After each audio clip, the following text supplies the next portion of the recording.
KBS 열린 토론.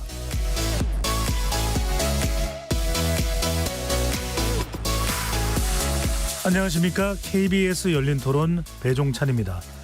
KBS 열린 토론, 오늘은 정치의 재구성으로 여러분을 만납니다. 22대 국회가 개원 3주째 접어들었지만 여전히 원구성을 마무리하지 못하고 있습니다. 국민의힘은 더불어민주당 마음대로 정한 상임위 배정에 응하지 않으면 18개 상임위를 다 가져가겠다는 것은 협상이 아니라 협박이라는 입장을 내놓고 있고요. 더불어민주당은 국회가 시급하게 살펴야 할 민생 현안이 태산이라며 내일이라도 본회의를 당장 열어달라고 요구하고 있습니다. 오늘 1부에서는 여야 강대강 대치 국면 살펴보도록 하고요. 2부에서는 조만간 당대표 출마 선언이 예상되는 한동훈 전 비대위원장의 행보를 어떻게 봐야 될지 구체적으로 토론해 보겠습니다. KBS 열린 토론 지금부터 시작합니다. 치열한 토론 속에서 더 나은 세상을 찾아갑니다. 올바른 세상을 만드는 첫걸음. 평일 저녁 7시 20분 KBS 열린 토론.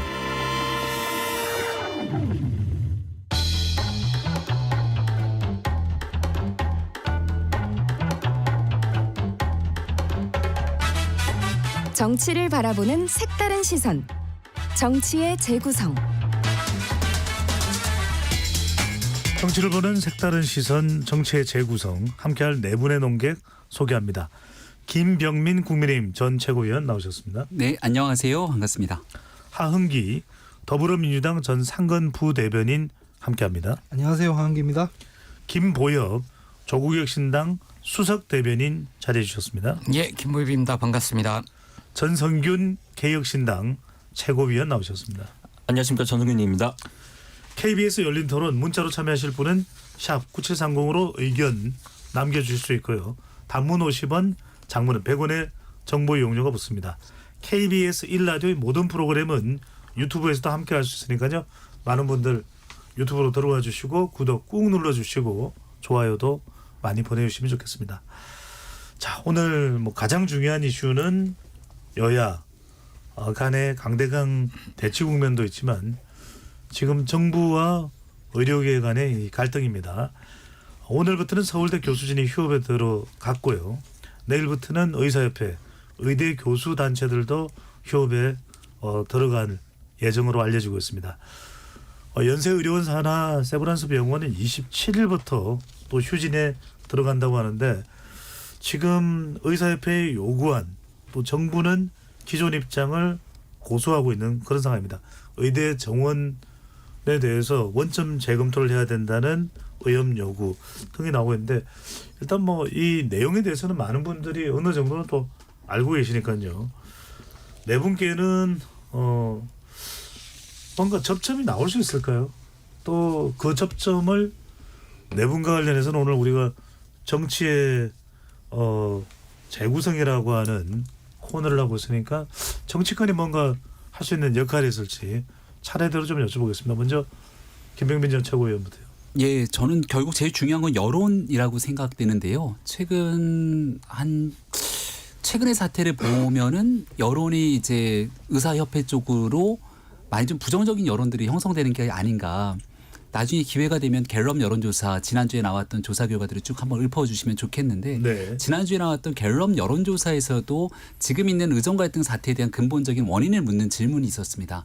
여기에 정부의 문제보다 지금 있는 의사들의 문제를 더 국민들께서 많이 지적하는 방향의 여론조사 결과가 나왔더라고요. 네.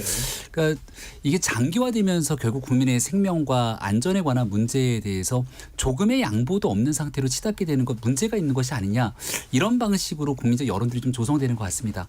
초창기에는 이걸 2,000명으로 딱 못을 박아놓고 한 걸음도 뒤로 물러섬이 없는 정부가 좀 너무 이 문제를 대안 없이 밀어붙이는 것 아니냐는 여론들이 지난 총선 과정을 거치면서 국민적 여론이 조성됐지만 이게 너무 장기화돼 버렸다는 것이겠죠.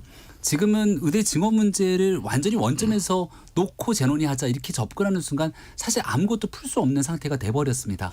그리고 의사단체 같은 경우에서도 원래 총선 전까지의 민심과 총선에서 국민의힘이 완전히 패배하고 난 다음에 그 여론들이 좀 바뀌기 시작했거든요. 지금은 정부도 또 의사단체도 국민의 눈높이를 조금 맞추기 위해서 한 발씩 물러나게 된다면 접점을 찾을 수 있는 가장 적기의 시점이 지금 이제 슬슬 찾아오는 것 아닌가라는 생각이 들어서 이럴 때 중간에 있는 이재명 대표와 윤석열 대통령 영수회담으로 정치가 함께 풀자고 얘기했잖아요. 국회가 그 문제를 풀어내기 위한 실마리를 좀 찾아야 될 때가 왔다고 생각합니다. 김병빈 전 최고가 접점을 이야기했는데 사실 제일 궁금한 거는 그 접점이 어디에 있는지 무엇인지가 제일 궁금합니다. 일단 여론조사 결과 소개해드리고 나머지 또 세 분의 의견도 듣겠습니다. 오늘 소개해드리는 모든 조사는 중앙선거여론조사심의위원회 홈페이지에서 확인 가능합니다. 한국갤럽이 자체 조사로 지난 11일부터 13일까지 무선 가상번호 전화면접조사 결과이고요. 두 질문인데 하나는 정부의 의대 정원 확대 계획 발표 후 전공의 사직, 집단 휴진 등 의사계가 반발하고 있는데 이 사태 관련해 누구의 책임이 더 큰지 물어봤습니다. 38%는 정부 책임이 더 크다. 48%는 의사들 책임이 더 크다는 결과고요. 또 한 질문은 내년 대학 입시에 의과대학 입학 정원이 기존 3,000명에서 4,500여 명으로 늘어나는데 의대 정원 확대가 잘된 일인지 잘못된 일인지 물어봤는데 잘된 일이라는 응답이 66%, 잘못된 일이라는 의견이 25%로 나타났습니다. 일단 여론조사는 결과는 이런데 여론조사 결과만 놓고 볼 수 없는 것은 이제 그동안의 협의 과정도 또 부각이 되고 있는 부분입니다. 하은기 전 부대변인. 뭐 협의 과정에서 정부가 너무 강경 일본도로 나갔다는 비판은 있긴 한데 지금 시점에서는 저는 김병민 최고위원 말씀에 대동소이한 의견입니다. 왜냐하면 어제 그 의협이 내놓은 안들도 보면 떼쓰기에 가까운 것들이 있어요. 세 가지 중에 하나 뭐 의대 증원 재논의는 방금 앵커께서 말씀하신 대로 이미 교육부의 승인이 나서 신입생 모집 절차가 시작되고 있는 거거든요. 네. 이걸 무슨 밤 11시까지 철회하고 원점 재논의하자 그런다고 할 수 있는 게 아니지 않습니까? 그래서 저는 이것들은 사실상 정부에 뭔가 요구사안을 던졌다기보다는 본인들도 알았을 것 같아요. 정부가 이거 받을 리가 없을 거라고. 어떻게 11시까지 그걸 받겠습니까? 그리고 동시에 정부도 뭐 논의 안 했으니까 주어진 시간보다 더 빨리 안 된다라고 했던 거고 내부 결속력이라고 생각했어요. 저는. 뭐냐면 지금 의사단체들도 이 정부와 각 세우는 것만 있는 게 아니라 내부적인 갈등도 되게 심해요. 전공의 비대위원장 같은 경우에는 박단 비대위원장이죠. 네. 공공연하게 의협회장한테 소위 네가 뭔데? 네가 왜 네 중심으로 간다는 거냐? 자기들끼리도 정리가 안 되고 있는 사안이고 오늘 아침 보도들 보니까 여러 의사들이 칼럼들 썼더라고요. 네. 이거 좀 양보할 건 양보해야 된다고. 왜냐면 소아과 협회장 같은 경우에는 이거 지금 우리가 진료 물러나면은 이거는 사실상 아동들 산소호흡기 떼는 거기 때문에 우리는 이렇게는 총파업에 참여 못한다. 이런 식으로 막 갈라지고 있어요. 그러니까 본인들조차도 정리가 안 된 상태로 으름장 놓듯이 하다 보니까 방금 말씀하셨다시피 여론도 안 좋은 방향으로 계속 가는 게 아닌가 하는 생각입니다. 네. 김보엽 조국혁신당 수석 대변인은요. 일단 저는 이번 사태를 보면서 의대 정원보다 환자의 목숨이 더 중요하다고 말씀하시면서 파업인가요? 진료 거부인가요? 여기에 참여하지 않은 의사 선생님들에게 존경을 표하고 싶고요. 지금 의협의 요구안과 정부의 입장 사이에 저는 접점은 없어 보입니다. 네. 접점을 찾아서 타협책으로 양쪽이 만족하는 안을 찾기는 힘들 것 같고 어느 한쪽이 크게 깨지고 많은 싸움이 될 것 같은데 그게 불행하게도 의협 쪽이 의사단체 쪽이 될 것 같고요. 문제 해결을 초반부터 첫 단추부터 잘못 끼웠다. 대통령이 느닷없이 2,000명을 얘기하면서 2,000명의 근거는 뭐냐. 의사들이 보기에는 또 그게 황당했을 수도 있고요. 결국 1,500명 증원 그 정도로 줄지 않았습니까? 네. 또 그건 또 뭐냐. 의료 개혁의 문제가 정말 중요했으면 연금 개혁이 중요해서 연금 특위를 만들고 연금 문제를 국민들과 함께 풀어보고자 공론화위원회도 만들고 하지 않았습니까? 네. 그런 방식으로 의료개혁 특위를 만들고 의사와 정부만 얘기할 게 아니라 의료 혜택이 반드시 필요한 국민들의 이해와 요구는 무엇인가, 이 목소리를 들으려고 누구도 노력하지 않았거든요. 그러다 보니까 의대 정원 문제로 좁혀지고 말았는데 정말 필요한 지역의 의사가 없는 문제, 그리고 특정 과목의 의사가 필수 의료. 없는 문제, 네. 이 두 문제가 이번 안에서 그닥 부각돼 보이지 않거든요. 그게 좀 안타깝습니다. 네. 지금 세 분 설명을 들어보면 다 끄덕이게는 되는데 해법은 왠지 아니다는 생각이 들어서 그만큼 어렵다는 얘기를 했는데 전성균 최고위원께서는 뭔가 해법이 나올 것 같기도 하고요. 일단은 김보엽 수석 대변인 말씀에 대부분 동의하고 그래서 중복된 거는 이제 좀 말씀을 안 드리고 저는 이번 정부가 사실 좀 너무 아마추어 같습니다. 왜냐하면 취약연령 만 5세 철회하셨죠. 주 69시간 근로시간 연장 철회하셨죠. 직구정책 철회하셨죠. 최근에 또 종부세 폐지 상부세 30%까지 인하하겠다 갑자기 또 꺼내셨는데 정책을 왜 이렇게 갑자기 내는지 모르겠습니다. 그러니까 이 방법이 너무 폭력적입니다.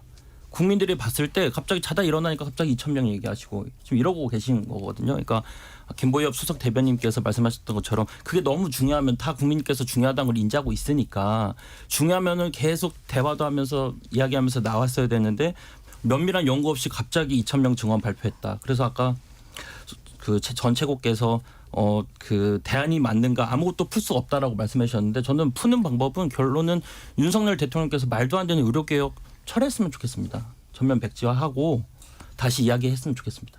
전면 백지가. 네. 현실적으로 일단은 앞서 우리 하은기 부대변인 네. 말씀 주셨던 것처럼 이 입학 진행 프로세스가 진행 중에 있어서 이게 또 다른 대혼란을 가져올 수 있는 어려움이 있죠. 그러니까 말씀 주신 내용들도 이제 총선을 거치면서 그런 얘기들이 많이 나왔습니다. 그러니까 개혁에 관련된 이 때와 시기들이 있는 건데 그때마다 국민적 여론도 조금씩 변하거든요. 그러니까 지금 있는 현재까지 진행된 사안들을 보건데 문재인 정부에서도 의대 증원이 필요하다고 얘기했지만 결국 실패했고 윤석열 정부에서도 이 문제를 꺼냈다가 사실 총선 참패의 핵심적인 원인 중에 하나로 귀결되기도 했습니다. 근데 그래서 여기까지 왔는데 그럼 이 문제를 그냥 다시 없던 것으로 가는 것이 맞는가에 대한 국민적 고민들이 저는 여론조사 지표에도 드러났다고 보거든요. 하지만 여기에 대한 모든 피해를 다 의사 단체 의사 집단으로 귀겨짓는 것도 대안은 아니기 때문에 제가 이제 여야가 같이 모여서 머리를 맞대자는 건 의대 증원이 일단락이 됐다면 나머지에 필요한 모든 논의들을 여기 좀 집중할 필요가 있다라는 얘기를 좀 드린 겁니다. 네. 전성균 최고위원이 이제 백자를 거론하셨는데 소개해드렸던 여론조사 결과를 보면 한국갤럽조사입니다.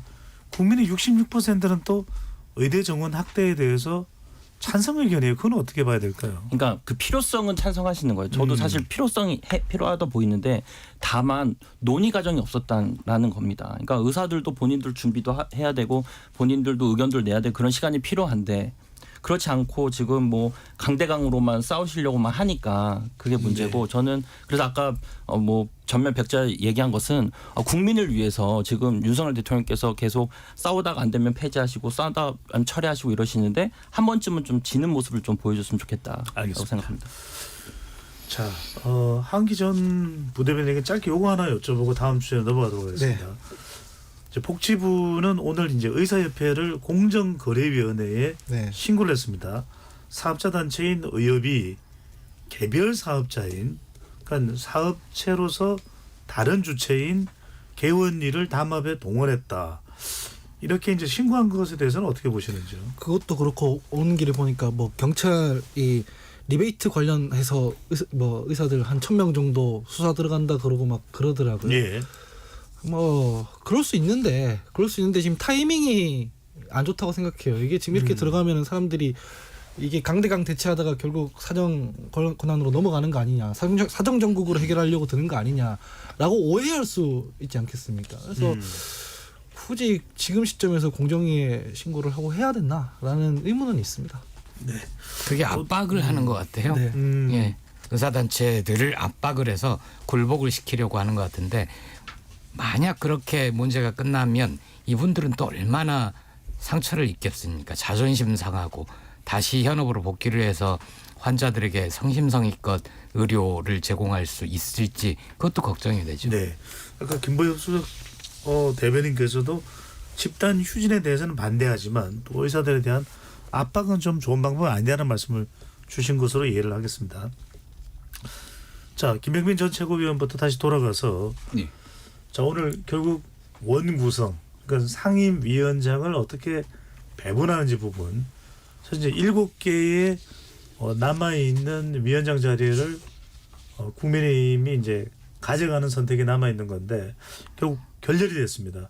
네. 어떻게 봐야 될까요?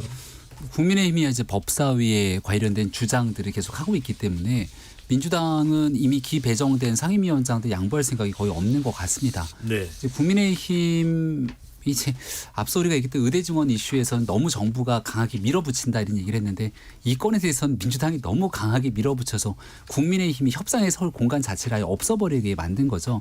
저는 여지를 늘 남겨줘야 된다고 생각하거든요. 지금 국민의힘도 이 상태로 계속 끝까지 보이콧할 수 있는 여력은 없을 겁니다. 그럼 언젠간 돌아와야 되는데 돌아올 수 있도록 손을 내밀고 그 교두보를 마련해 주는 게 정치거든요. 그 역할은 결국 민주당의 몫이기 때문에 최소한 지금 있는 국민의힘이 돌아올 수 있는 작은 그 명분 이거 하나 풀어주는 게 이렇게 어려운 일일까라는 생각도 듭니다. 그게 뭔가요? 일단은 법사위원장? 애당초에 법사위 운영위 과방위 등을 언급했던 건데 법사위는 민주당이 절대로 놓지 못하는 상황이 돼버리지 않았습니까? 지금 이재명 대표 때문에라도 국민의힘은 계속 그렇게 더 주장을 할 것이고요.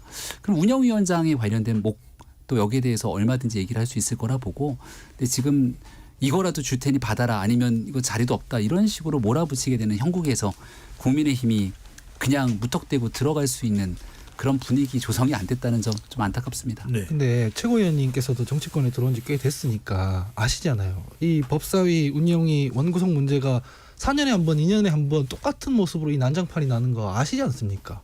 그래서 법사위 운영이 찢어서 뭐 우리 안 주면 우리는 안 들어와 혹은 둘 중 하나 안 주면 안 들어와 이것만 있는 게 아니라 4년 전부터 여러 가지 대안들이 있었어요. 법사위 같은 거 예를 들면은 야 이게 체계 작구 심사만 해야 되는데 이게 너무 무슨 미국의 상원처럼 군다. 이거 안 되겠다. 그러니까 이걸 국회의장 직속 기구로 만들어 가지고 체계 작구 심사만 하자. 이런 안들도 있었고 옛날에는 여기서 법이 너무 많이 계류되고 하니까 법사위를 가져가야 되는 거였는데 지금은 약간 또 상황이 달라요.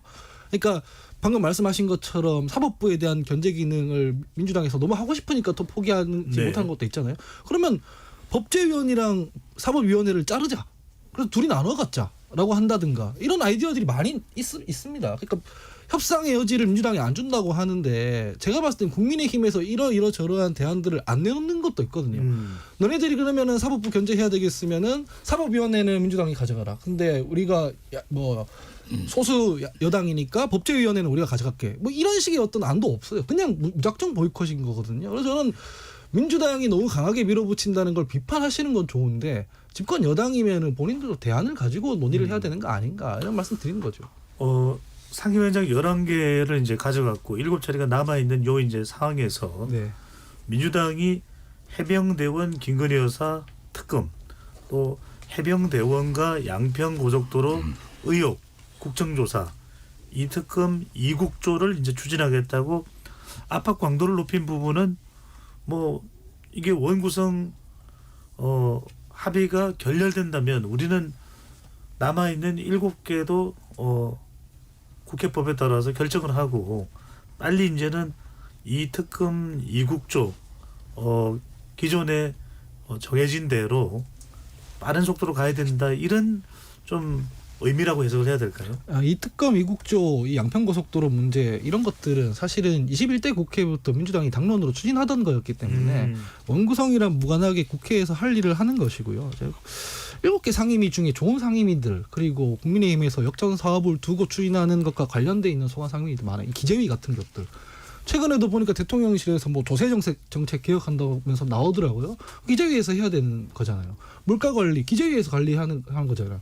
근데 야당이면 모를까 집권 여당이면 이런 상임위 받아가지고 민생정책 펼칠 만도 한데 법사위 안 주면 다 포기한다 이런 태도가 글쎄요. 저도 민주당의 비판을 많이 하는 입장인데도 너무 무책임한 지금 정부의 태도라는 생각이 듭니다. 네. 자, 이 대목에서 떠올릴 수 있는 인물이 우원식 국회의장입니다. 우원식 국회의장이 오늘 기자회견을 열어서 상임위원장 배분을 11대 7로 정하고 조속히 원 구성을 마치는 것이 최선의 길이다. 이렇게 이제 주문을 했는데 어떻게 해석을 해야 될까? 일각에서는 뭐 민주당 쪽 의견에 좀 더 힘을 실어준 건 아니냐? 아니다. 빨리 또 국회 진행을 할 수밖에 없는 국회의장으로서는 당연한 취지다. 어떻게 봐야 될까요? 제가 보기에는 국회의장으로서 해야 될 얘기를 한 것 같고요. 일하는 국회 만들겠다고 공언을 했는데 네. 개원한 지 3주째 원구성이 안 됐으니 의장으로서 국민께 참 송구할 겁니다. 그러면서 원내대표를 양쪽 손을 끌어당겨서 잡게 한 거고요. 원내대표 간에 오늘 만남에서는 뚜렷한 결론이 나오지는 않았지만 원내 부대표 간 소통을 이어가기로 했다고 하지 않았습니까? 저는 여기에서 뭔가 돌파구를 찾을 수 있을 것 같고 계속 법사위 문제를 얘기를 하고 심지어 추경호 원내대표가 처음부터 다시 논의하자고 하는 것은 마치 의협이 의대정원 재논의하자라는 것과 유사한 겁니다. 그래서 그렇게는 되지 않고 아까 말씀하신 대로 정치에서는 접점을 찾을 수 있습니다. 법사위는 민주당이 이미 했고 또 법사위를 갖게 된 정당성이 이미 확인이 된 게 네. 이번 주 금요일에 순직해병 청문회 하기로 하지 않았습니까? 만약 국민의힘이 법사위원장을 맡고 있었으면 이런 거 하지 않았겠죠. 그러니까 법사위원장은 민주당하고 운영위원장은 그리고 아까 얘기한 기재위 이런 중요한 상임위는 국민의힘 여당 국민의힘이 가지시고 해서 빨리 원구성을 해줘야 조국혁신당 열심히 일하고 싶습니다. 알겠습니다. 조국혁신당은 민주당의 주장이나 우원식 국회의장의 기자회견 발언에 좀 무게를 싣고 있는데 전성균 개혁신당 최고위원은 또 지난주 이 시간에는 음식점의 메뉴를 비교하면서 좋은 메뉴 다 가져간 민주당을 가지고서 어떻게 국민의힘이 합의가 가능하겠냐. 상당히 좀 민주당을 또 질타를 한 바가 있으세요. 이게 점은 어떻게 보십니까?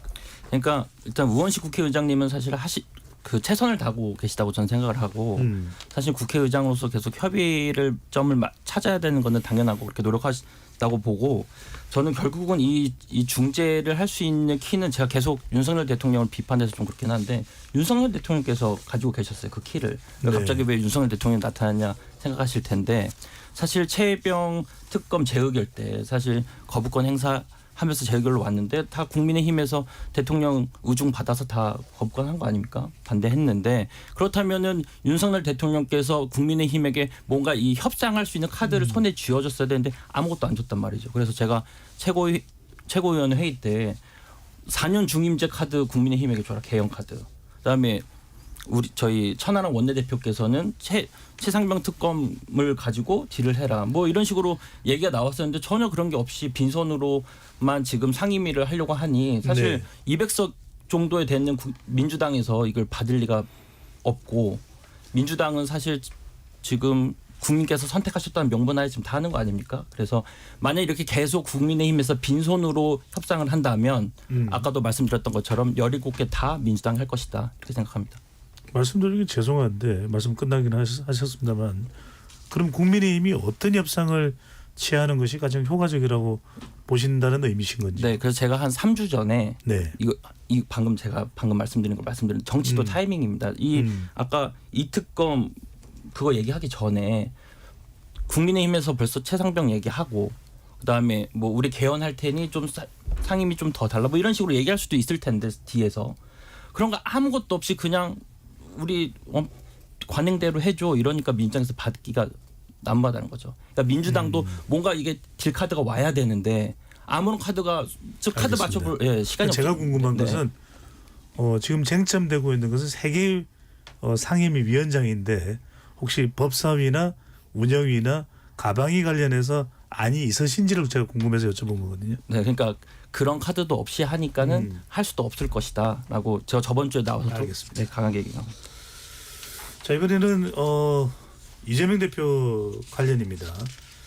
자 한기 전 부대변인에게 먼저 여쭤보면 네. 결국 법사위를 민주당에서 고소한 것이 절대로 국민의힘에 내주지 않은 것이 지금 이재명 대표 방탄 성격이 있는 것 아니냐 이런 어떤 의미로 해석되고 있는 이 부분은 어떻게 보시는지요? 아니 그러니까 법사위원장 민주당이 한다고 방탄이 안 됩니다. 법원에 이미 넘어가 있는 것이고 법원에서는 법사위원장이 누구냐를 가지고 법적 판결을 하는 데가 아니에요. 방탄이 안 되는 것이고 물론 민주당에서 그런 부분은 있죠. 법사위에서 사법부라든가 사정기관에 대한 견제, 개혁 이런 걸 그 하고 싶은 부분을 묻고 있는 것 같아요. 이런 부분이 있죠. 근데 그걸 방탄이라고 해버리면 애초에 앞뒤가 안 맞는 얘기가 되고 정쟁을 위한 정쟁밖에 안 되는 것 아니겠습니까? 그래서 아까 제가 뭐 대안으로 말씀드렸던 게 사법기관을 개혁하는 법사위와 그러니까 사법위원회와 그다음에 법제위원회를 가르는 정도의 얘기도 할 수 있는 거예요. 지난번에 법사위 합의할 때 보면은 1년 뒤에 뭐 선거에서 이기는 정당이 가져가고 이런 식의 어떤 유연한 합의안을 만들었었잖아요. 잘 안 네. 지켜졌지만 그런 정도의 논의도 지금 안 하고 있으면서 뭐 무조건 이거에 대해서 방탄이다. 이게 이치에 닿지도 않는 비판을 지금 하면서 이게 저는 모르겠습니다. 이 지난주에 이 상임위 돌아가는 거 보니까 여당 의원들은 한 명도 안 들어와 있고 전부 야당 의원들만 지금 들어와서 22대 국회 시작부터 그러고 있던데 이런 모습을 국민들이 과연 어떻게 볼까 이런 것들 좀 본인들도 스스로를 성찰해 보고 얘기를 해야 되는 거 아니겠습니까? 원 구성은 우리가 아까 이야기를 한 부분이고 네. 지금 궁금한 건 이제 이재명 대표와 관련된 부분인데 검찰 기소로 조금 이제 더 들어가서 오늘 이재명 대표가 그동안에 이제 다른 재판에 나와서는 상당히 발언을 좀 절제하는 그런 이재명 대표의 모습이었는데 이 대북 선거 관련해서는 부쩍 이제 발언량이 좀 많아졌다라는 보도가 나옵니다.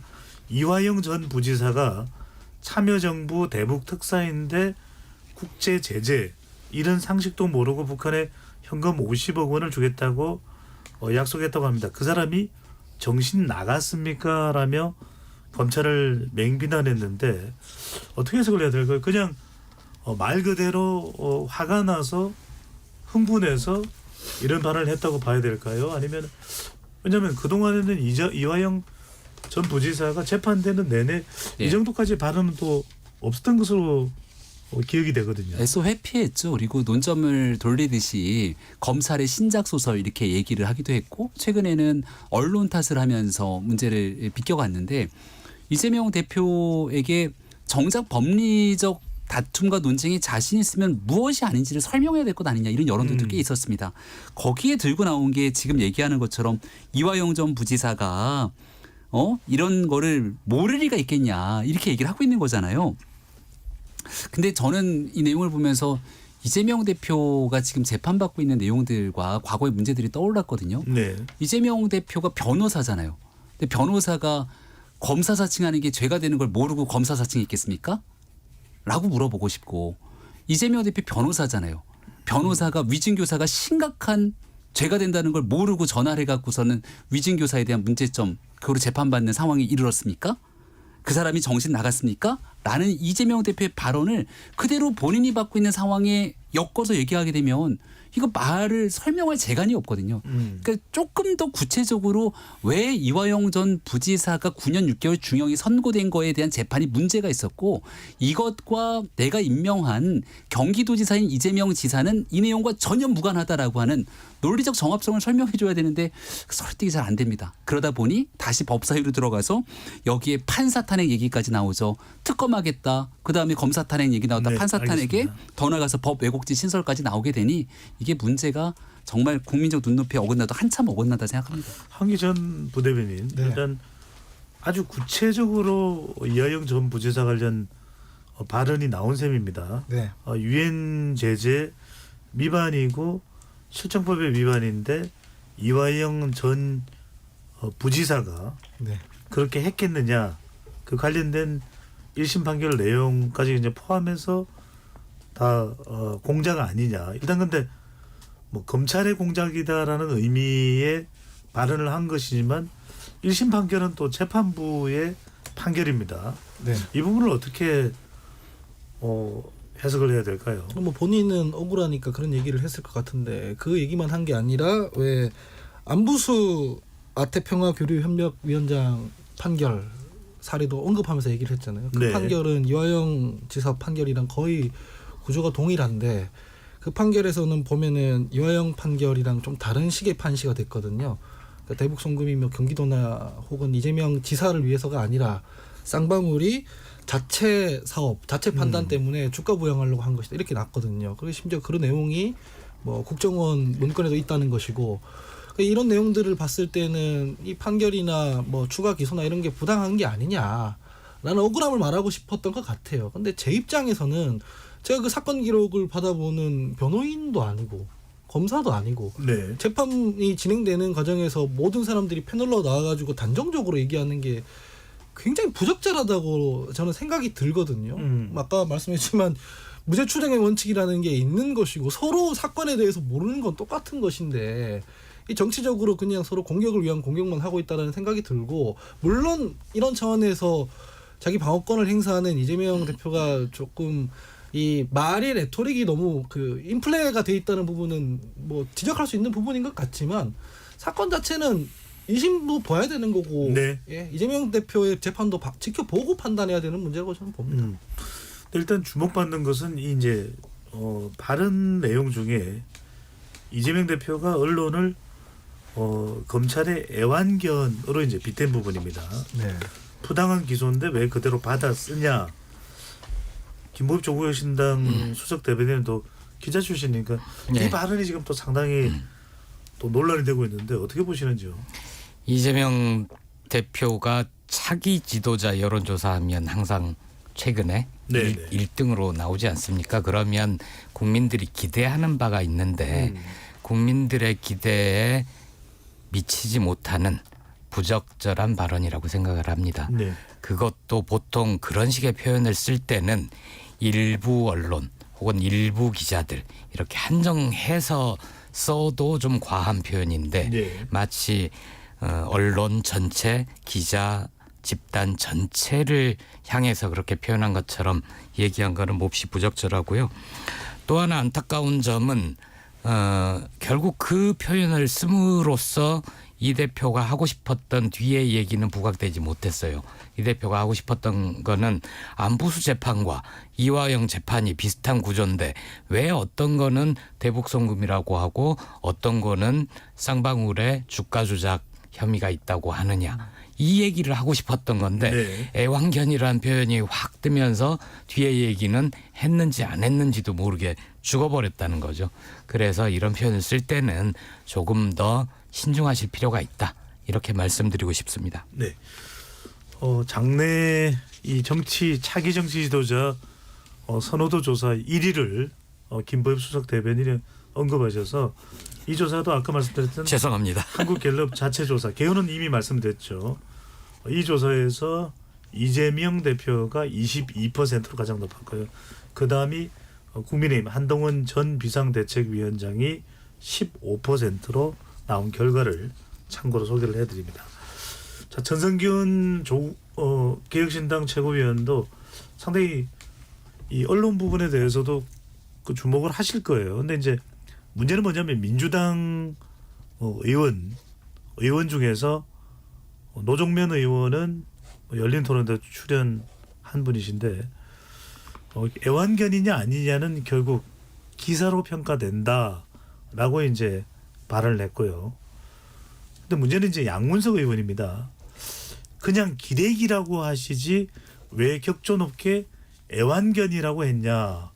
지난 총선 때도 상당히 노무현 전 대통령 관련해서도 상당히 당 안팎으로 논란이 됐고 또 이건 뭐 직접적인 관련성은 없습니다만 딸의 또 대출과 관련해서도 총선 공천 과정에 논란이 됐는데 그냥 기레기라고 하지 왜 격조 높게 애완견이라고 했냐.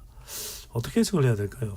저는 양문석 의원이 막말 논란이 분명 터질 거라고는 예상을 했는데 네. 이 정도로 빠르게 터질 줄은 예상을 못했습니다. 제가 보통 예상을 맞추는 편인데 이번에 좀 빗나갔습니다. 빗나갔고 이게 탄핵 국면인 상황에서 만약에 권한만 있었다면 언론 탄핵을 얘기했을 겁니다. 그 정도 수위라고 저는 봅니다. 수위가 그 정도고 만약에 한번 생각해 보시면 좋겠습니다. 윤석열 대통령께서 본인에게 불리한 언론에게 야 야당의 애완견이다라고 얘기하면은 당장 양화당들 다 집합해가지고 탄핵 외치고 길거리 나왔을 겁니다. 그러니까 그 정도로 심한 말입니다. 그래서 저는 사과를 했으면 좋겠고 이재명 대표께서 또 양문석 의원도 한번 나와서 사과했으면 좋겠지만 아마 사과 안 할 겁니다. 왜냐하면 양문석 의원은 또 개딸에게 또 충성을 또 보여줬기 때문에 사과 안 할 거고 저는 근본적으로 언론도 결국은 국민이고 사람인데 개로 표현하는 거는 좀 아닌가 좀 어이가 없었습니다. 네. 사실 양문석 의원의 경우에는 더 수위가 높은 발언인데 방송이라 제가 차마 옮기지는 못한다는 말씀도 참고로 드리고요. 문제는 이제 이 상황에서 이재명 대표 팬클럽에서는 일부 지지자들이 쌍방울 대북선거 관련해서 판사 탄핵 서명 운동에 돌입을 한 상태입니다. 그다음에 이제 이번에 이제 이재명 대표의 쌍방울 대북송금 관련해서 이제 기소된 재판을 맡는 판사가 이화영 전 부지사의 1심을 선고한 재판부고 또 판사로 알려지고 있는데 조정이 필요하다. 기피 신청을 할 것이다. 이런 이야기도 나오고 있습니다. 하은기 전 부대변인 어떻게 보십니까? 뭐 재판부 기피 신청하는 것은 그 사람 권리니까 할 수 있다고 생각하는데 제가 알기로 실무적으로는 그게 법원에서 받아들이는 사례가 그렇게 많지는 않다고 하더라고요. 그래서 뭐 당에서 잘 논의할 것 같고요. 그다음에 뭐 판사 탄핵 서명 운동 이거는 이 사람들이 정치인도 아니고 그 인터넷이나 이런 데 보면은 온갖 부적절한 일들이 다 벌어지거든요. 뭐 어떤 당 지지자든 무관하게. 그래서 굳이 뭐 위대한 열린 토론에서까지 논의를 해야 되나라는 생각이 들고 비중 있게 의미를 둘 필요는 없다. 네, 오히려 아까 전에 말씀하신 김보엽 대변인께서 말씀하셨잖아요. 그 이재명 대표께서 언론이 인용해줬으면 하는 것은 안보수 판결과 자기 그 이화영 지사 판결의 내용에 대해서도 좀 공정하게 다뤄달라는 것인데 굳이 애완견이란 표현을 쓰면서 그 목적 달성에 실패해버린 거잖아요.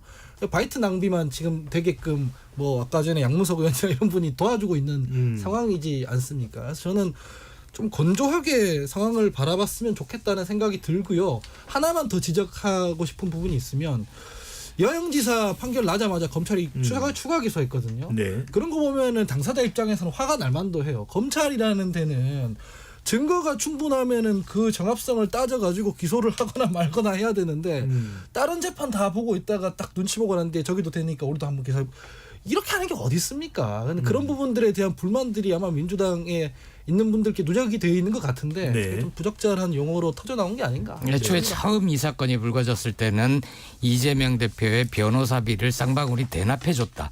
이걸로부터 시작했잖아요. 근데 변호사비 대납은 어디 가고 이제 대북 송금 이게 남았는데 대북 송금은 눈에 대놓고 하는 집단이 있습니다. 일부 탈북자 집단이 풍선 띄워보낼 때 그 안에 달러 보낸다는 거 아닙니까? 예. 이거 왜 대북 송금 안 잡아드립니까? 네. 예. 대북 전단에 포함된 달러. 1달러 대북 예. 송금이다. 라는 말씀이죠. 언론인들이 되게 고통받는 것 같아요. 정부에서 괴롭히고 야당은 뭐 이런 부적절한 말로 뭐라 그러고 네. 정치권이나 잘했으면 좋겠다는 생각이 듭니다. 그래서 제가 오늘 최고위원 회의 때 언론 존경하고 전 사랑한다고 얘기했습니다. 네. 잠깐 있다가 전성균 최고위원께 제가 중요한 질문을 따로 드릴 테니까요. 예, 알겠습니다. 김병민 전 최고위원은 예. 이 이재명 대표 지지자들입니다. 그래서 하은기 전 부대변인은 너무 가민하게 반응할 필요는 없다. 일부 지지자들이 판사 탄핵 서명 운동에 돌입한 것이 뭐 대수로운 일이겠느냐라는 정도로 이제 설명해 주셨는데 일단 16일 기준으로 예. 일요일 기준으로 4만 2천 명을 돌파를 했습니다. 그리고 특정 판사에 대해서 이렇게 탄핵 서명이 되고 있다라는 것이 영향이 없을까요? 궁금해서요. 국민의힘 같으면 별 영향이 없었을 겁니다. 그러니까 과거의 사례를 보면서 우리가 현재의 상황과 미래를 유추해 보지 않습니까? 뭐 홈페이지 들어와서 막 글 쓰는 많은 분들이 있더라도 그런가 보다 하고 넘어가는 게 통상 국민의힘의 보편적인 상황이거든요. 근데 민주당은 정확하게 그 상황을 보여줬던 게 추미애 국회의장 낙마. 이게 보여줬던 후과가 얼마나 컸는지는 정청래 수석 최고위원이 직접 당 지도부 회의에서 공개적으로 지지자들이 향해서 얘기를 꺼내니까 국회의장에 당선된 우원식 의장이 얼마나 황당해하는 그런 네. 모습들이 그대로 연출이 됐거든요. 이게 이런 방식으로 진행이 되면 누군가는 또 이거를 단순히 지지자들의 목소리를 넘어서 국회 내에 현실화시키기 위한 노력들을 해나가겠죠. 왜냐하면 판사 탄핵 전에 검사 탄핵 그리고 실질적으로 이화영 부지사 수사했던 수사팀에 대한 수사검사 특검을 주장했기 때문에 아마 판사 탄핵을 시도하는 정치적 상황이 오는 건 시간 문제라고 보고요. 이거를 끊어줄 수 있는 유일한 사람이 누구냐면 그게 이재명 대표입니다. 나에 관련된 이슈는 재판부에서 따지고 여기에서 다툴 일이지 이걸 입법 권력이 국회로 끌고 들어올 일이 아니라고 끊어줘야 되는데 오히려 국회를 더 자극하고 이런 일들을 조장하는 듯한 행동을 보이고 있기 때문에 민주당이 이 사안에서 쉽게 헤어날 길이 없어 보인다 이렇게 생각합니다. 김영민 전 최고위원이 발언해서 이제 짧게 여쭤봅니다. 방금 전에 김 전 최고위원이 얘기한 대로 이런 불필요한 논란이 유발될 수가 있으니까 이재명 대표가 지지층들에게 그러지 마라 이런 발언을 할 수 있는 겁니까? 또는 그것이 적절치가 않은 겁니까? 여러 번 지지자들한테 이러지 말라고 얘기를 했었고 그리고 제가 말씀드리는 거는 제가 굳이 공격을 하니까 맞받아치자면 국민의힘에서는 전직 대통령 어디를 따버린다고 지지자들 모아놓고 붕짜작 노래 불렀던 사람이 장관을 하고 있어요. 거기도 과격한 건 똑같아요. 그렇지만은 그런 것들을 너무 과잉 집중해가지고 이걸 정쟁의 도구로 삼고 이런 게 문제라는 거죠. 뭐 알겠습니다. 당연히 정치권에서는 말립니다. 피차 일반이다. 피차 일반입니다. 자, 지금 여러분께서는 KBS 열린 토론 함께하고 계십니다. 유튜브에 들어가셔서 KBS 1라디오 또는 KBS 열린 토론을 검색하시면 지금 바로 토론하는 모습 보실 수 있습니다. 방송을 듣고 계신 여러분이 시민 농객입니다.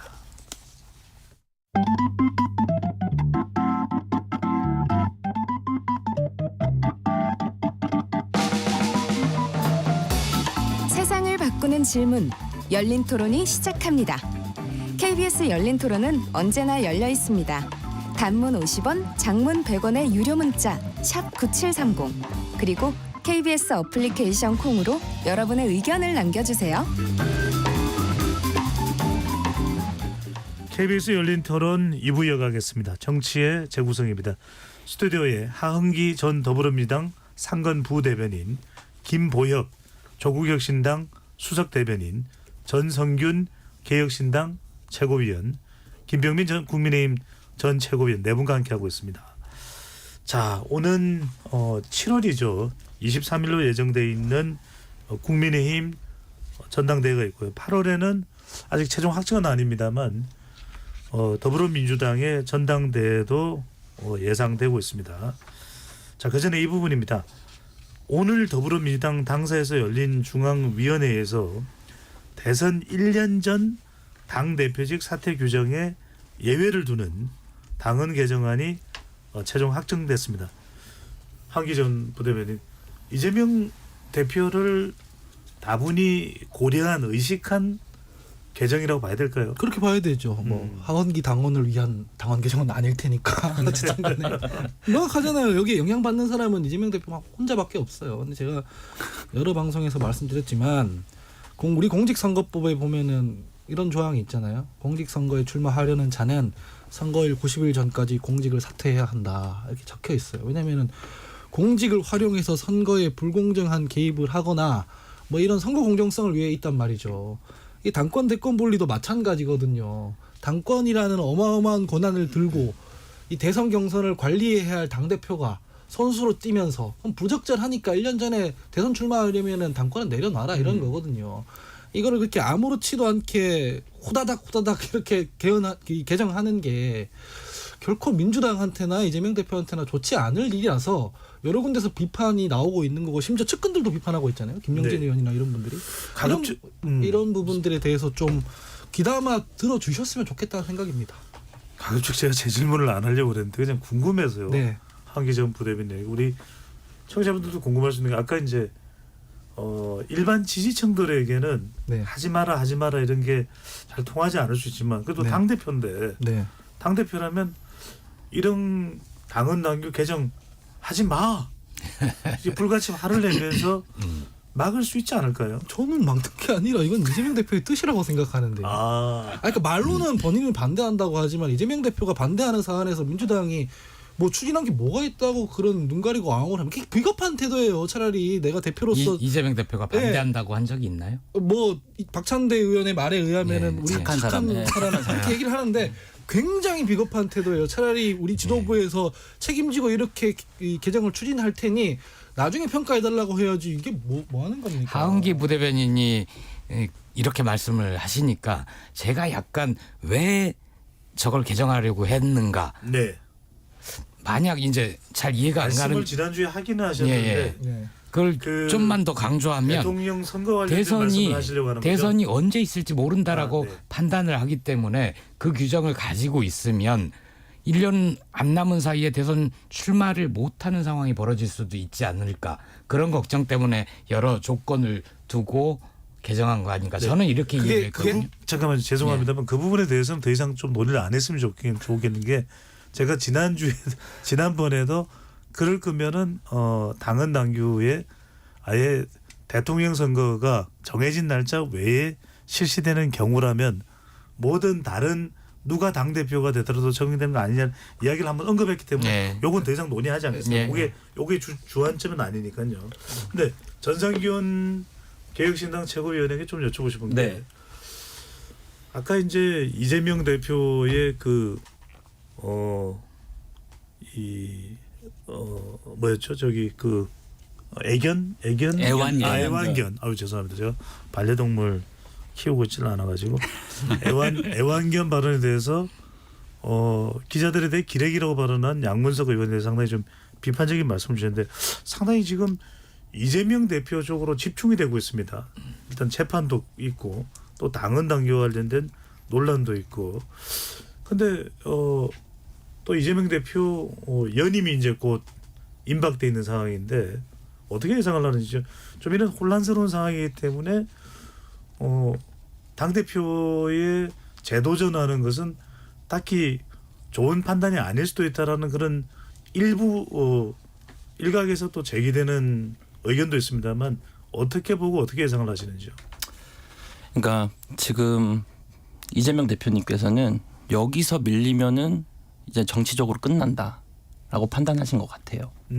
그래서 절대로 안 밀리려고 하시는 것 같고, 그래서 뭐 무리하게 당원 당규도 바꾸고 있고, 사실 제가 주목하는 것은 제가 여기서 나와서 말씀드렸는지 모르겠지만 전 80조를 삭제한 게 더 크다고 생각하거든요. 부정부패 관련된 원래 직무가 자동으로 정지돼야 되는데 그걸 삭제한 거. 이거 삭제하기까지 꽤 오래 걸렸거든요. 여러 번 개정도 하고 했는데 하여튼 네. 이런 부분에 대해서 절대로 밀리면 안 된다고 생각하셨기 때문에 이렇게 무리하시는 것 같고, 그 감정이 섞여서 애완견까지 오지 않았나 싶습니다.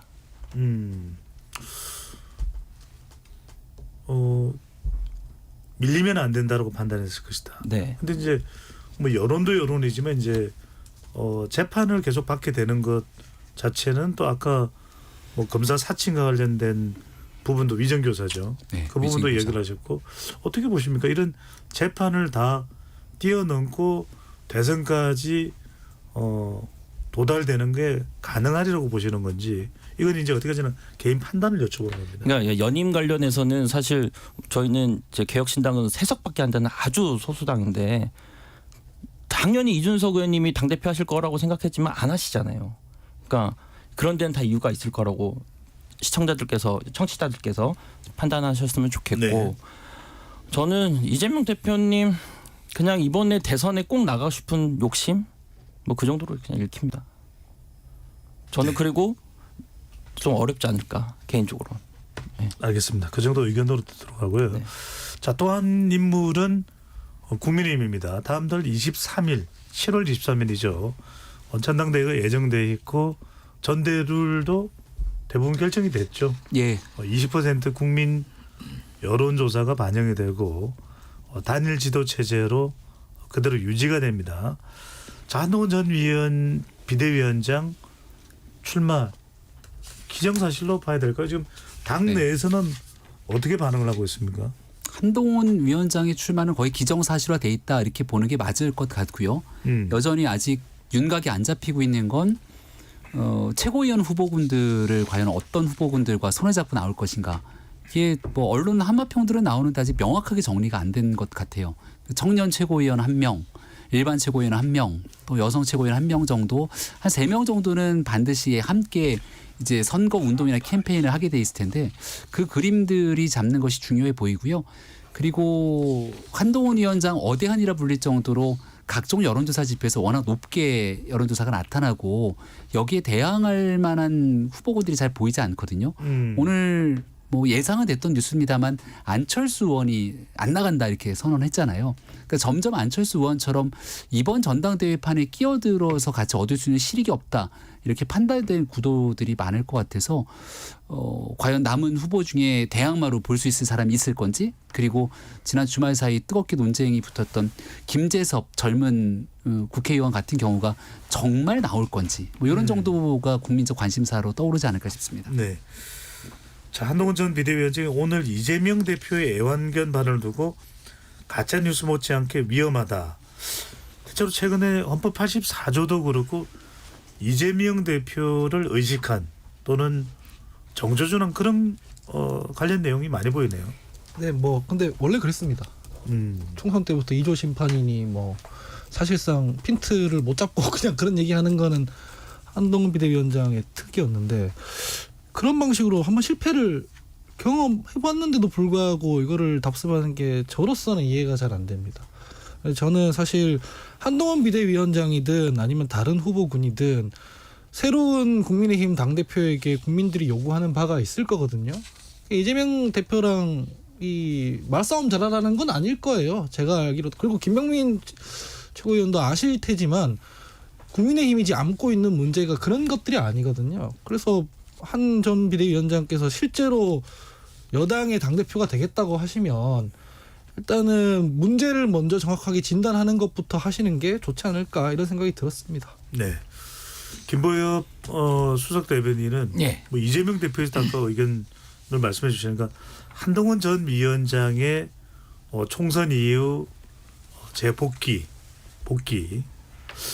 명가암 어떻게 평가를 하시는지요?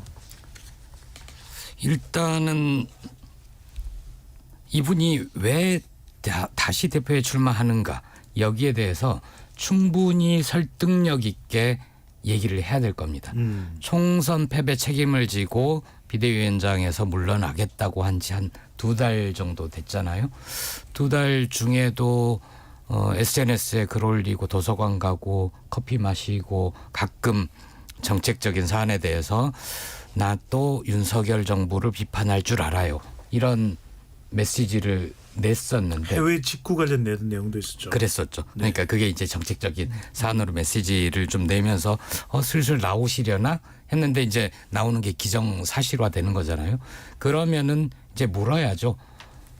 2달 동안 무엇을 잘못했다고 생각하는지, 국민의힘 윤석열 정부의 황태자였는데 앞으로 국민의힘을 어떻게 끌고 나가겠다는 것인지를 명확하게 국민들의 언어로 얘기를 해줬으면 좋겠습니다. 그런데 지금 당내 반응은 호락호락하지는 않습니다. 윤상현 의원은 다시 나올 거면 뭐하러 사퇴했느냐. 나경원 의원도 이재명 더불어민주당 대표도 원내에 있지 않느냐 하면서 한 전 위원장을 또 우회적으로 비판하기도 했고, 그러니까 일단은 견제 세력이 있고 없고를 떠나서 전당대회에 상당히 이렇게 호의적인 반응은 아니에요. 어떻게 보시는지요?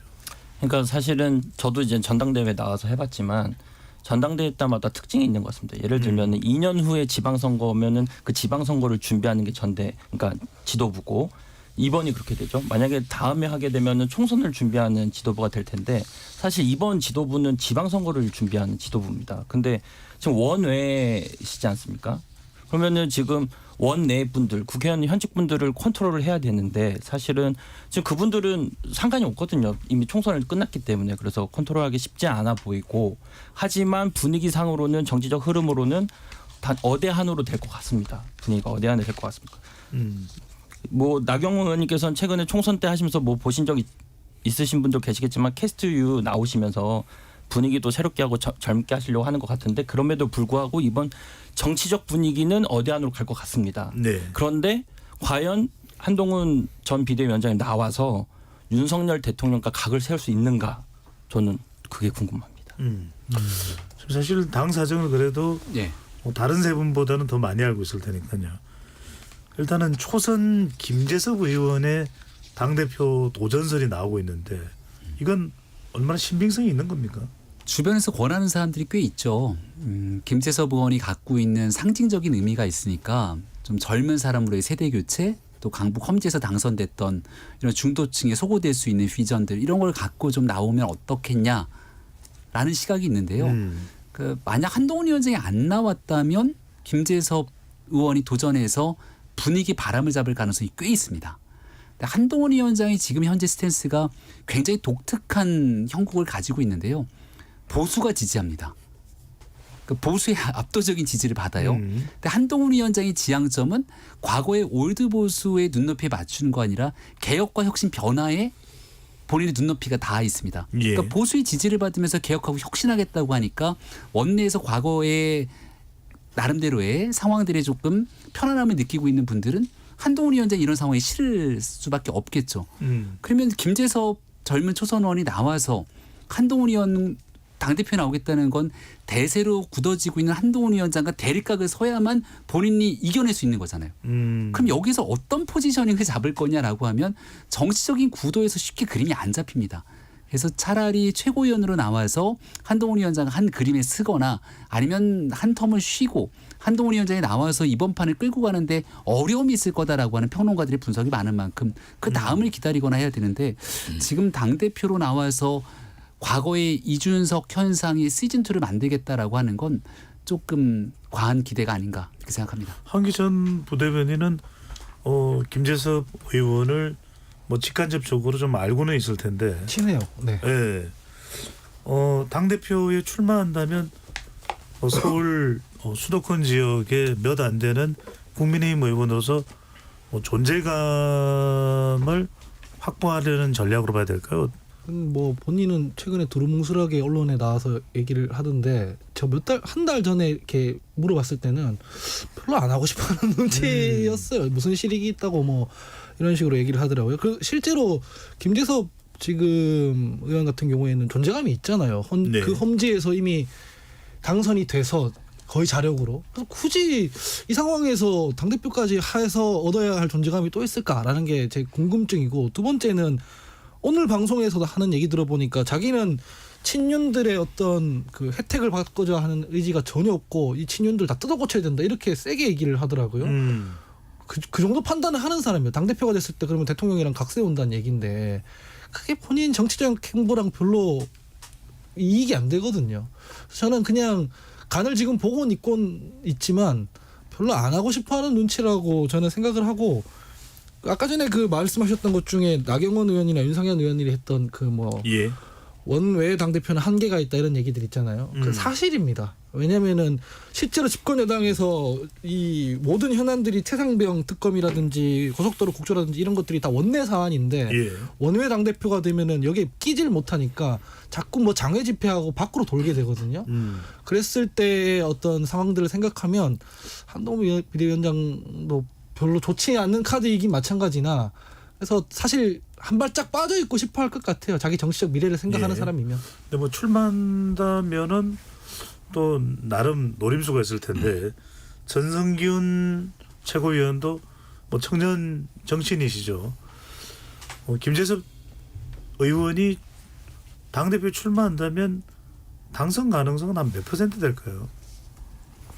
뭐 정치에서 100%는 없으니까 제가 네. 뭐 판단하기는 어렵지만 매우 어렵다라고 말씀드리고 싶고 네. 다만 이제 뭐 최근에 치러진 전당대회를 보면 양당의 결과가 사실 뻔하지 않았습니까? 양당에서. 그런데 이제 그거를 뒤집은 사람이 이제 이준석 의원님이 유일했고 그래서 지금 다선 의원님들이나 뭐 대선 후보급 되시는 의원님들께서 얼마나 이준석 의원님이 어려운 길을 선택했고 그걸 돌파했는지를 한번 느껴봤으면 좋겠습니다. 네. 김재섭 의원을 여쭤봤는데 아니, 그러니까 김재섭 의원님에 대해서는 저 응원하지만 같은 네. 청년에서 응원하지만 제가 특별하게 해줄 수 있는 말씀이 없는 게 너무 지금 어대안이 너무 강하기 때문에 예. 쉽지 않을 것이다. 근데 다만 만약에 출마 선언을 하게 된다면 저는 알겠습니다. 예, 일요일 날 했으면 좋겠습니다. 알겠습니다. 네. 자, 그런데 이제 이 한동훈 전 비대위원장과 결국 대응하는 또 견제 세력이라면 이제 친윤 세력이라고 친윤 의원들로 봐야 될 텐데 이철규 의원은 어대한 어차피 대표는 한동훈이라는 말은 당원들을 모욕하는 거다. 김기현 전 대표 지난 전당대회에서 상당히 또 우여곡절이 많았었죠. 민생이 아니라 지구당 부활, 2조 심판 같은 여의도 정치를 하고 있다. 근데 김호엽 수석 대변인께는 궁금한 게 이 두 분의 발언이 실제 당원들의 표심이나 뭐 제가 정확하게는 모릅니다만 실제 전당대회 결과에 미칠 영향이 그렇게 압도적이거나 상당하지는 않을 텐데 이런 발언을 내놓는 까닭은 무엇일까요? 저도 그쪽 당사정은 잘 모르는데 예. 그게 도와주려고 하는 얘기는 어쨌든 아닌 것 같습니다. 그런 얘기를 통해서 견제를 한다든가 아니면 뭔가 내키지 않으니까 우리가 도와줄 테니 다른 선수 한번 좀 나와봐. 이런 거 아닌가 조심스럽게 추정을 해보고요. 제 발언권을 얻은 김에 좀 섭섭한 점도 말씀드리겠습니다. 네.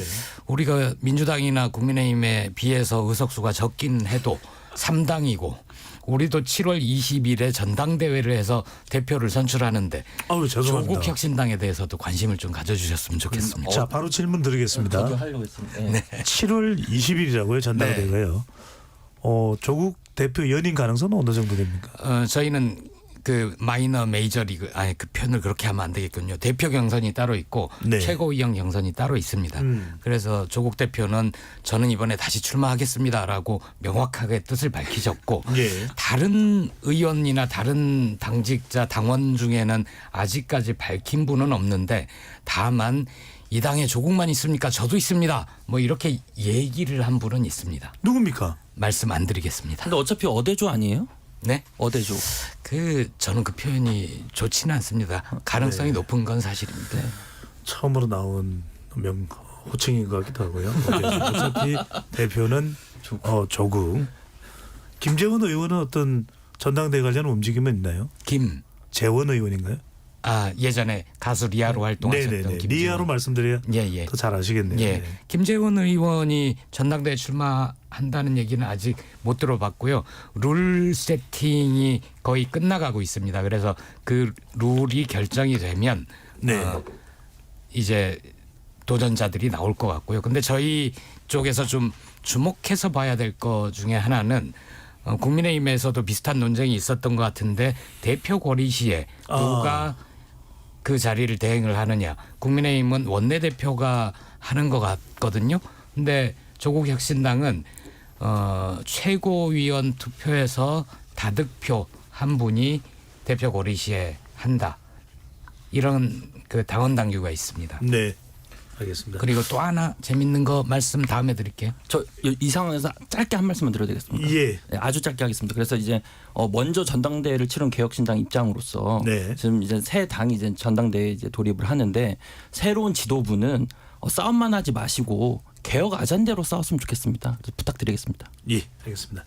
자, 한기 전 부대변인에게 질문 하나 하고 김병민 전 최고원이 오늘 마지막 출연 날이라서 몇 가지 좀 질문을 좀 준비를 한 게 있어서요.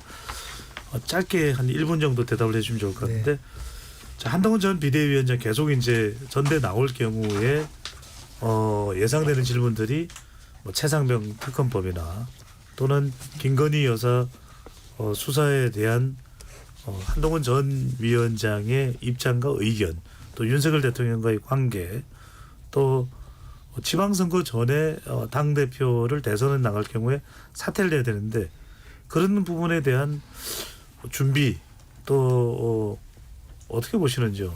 그런 고민이 별로 없는 것 같아요. 그런 것 때문에 지금 당대표 출마하는 게 별로 본인 행보에 유리하지 않을 것 같다는 얘기를 한 거고, 근데 그와 별개로 친윤들이 지금 힘이 많이 빠졌기 때문에 이를테면 김기현 전 대표나 이철규 의원 같은 분이 이런 얘기하는 것도 지난번이랑 양상이 좀 다르거든요. 지난번에는 마음에 안 드는 사람들 나온다 그러면 정무수석 보내가지고 아무 말 안 하면 아무 일도 없을 거다 이러고 초선 의원들 우르르 몰려가서 연판장 내고 뭐 이랬잖아요. 근데 그렇게 해줄 사람이 지금 없기 때문에 친윤 본인들이 나서가지고 이러고 있는 건 거거든요. 그래서 아마 일단 당대표에 출마한 다음에 본인이 당권을 잡고 난 다음에 알겠습니다. 뒤를 생각할 것 같다라는 예상이 되네요. 네. 자, 이미 예고해드린 대로 김병민 국민의힘 전 최고위원이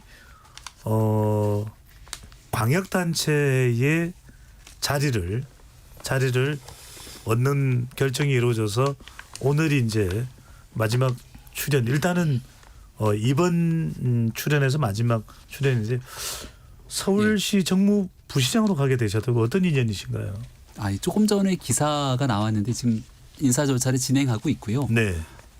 잘 아시는 것처럼 오세훈 서울시장은 광진구 을 지역에 이제 과거 국회의원 출마를 했던 적이 있고 저는 광진구 갑에서 같이 출마하면서 또 정치를 함께 했고 지난 서울시장 선거가 있을 때는 제가 시장 선거의 대변인을 맡아서 같이 함께 역할을 했습니다.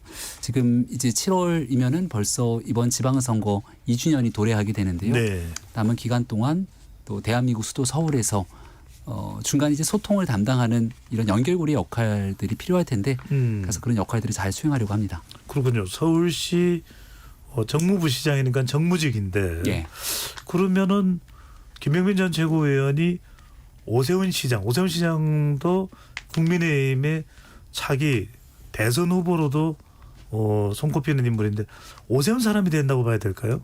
일단은 부시장으로 들어가서 일을 한다는 건 그 시정에 관한 일을 하는 일이기 네. 때문에 이걸 정치적인 의미로 해석하면 제가 드릴 말씀이 상당히 제한적일 수밖에 없다 이렇게 말씀을 드리겠고요. 지금 홍준표 대구시장도 마찬가지입니다만 예. 그 광역단체장은 그 단체를 이끌고 있는 최고의 행정가이기도 하면서 또 이 당에서는 주요한 역할들을 수행해야 되는 또 나름 당의 원로 같은 역할들도 수행하게 됩니다. 그래서 여러 정치적 메시지도 함께 쏟아내곤 하는데 지금은 지난 총선 참패 이후로 당이 좀 어려울 때거든요. 예. 여기 이제 역할들을 또 하나하나씩 당을 위해서도 수행해야 되는 여러 그런 당원들 또 국민적 요구들도 있지 않는가 생각합니다. 예, 40초 정도 시간을 드릴 수 있을 것 같은데 예. 그래도 물론 오세훈 서울시장이 서울시에서는 가장 주목받겠지만 어떤 서울시에서 어떤 역할을 하고 싶으신지요? 정무부 시장은 앞서 얘기했던 것처럼 그 국회 그리고 정부 또 언론과의 소통을 담당하는 곳이거든요. 제가 제일 잘할 수 있는 역할 중에 하나가 서울시가 좋은 정책들을 참 많이 하고 있는데 또 국민들께서 잘 그 내용들이 전달되지 않는 측면들이 많은 것 같습니다. 좋은 정책들을 국민들께 알리고 또 국민들의 삶에 필요한 일들을 연결할 수 있는 역할들을 하게 된다면 그게 저한테 주어진 책무가 아닐까 싶습니다. 예, 잘 알겠습니다. 잘하실 것 같아요. 고맙습니다. 앞서 말씀드린 대로 김병민 전 최고위원이 7월 1일부터 서울시 정무부시장으로 가게 돼서 오늘 마지막 출연이라는 말씀을 드리겠습니다. 네 분 토론 오늘 감사드립니다. 고맙습니다. 이것으로 KBS 열린 토론 모두 마무리하겠습니다. 지금까지 배종찬이었습니다.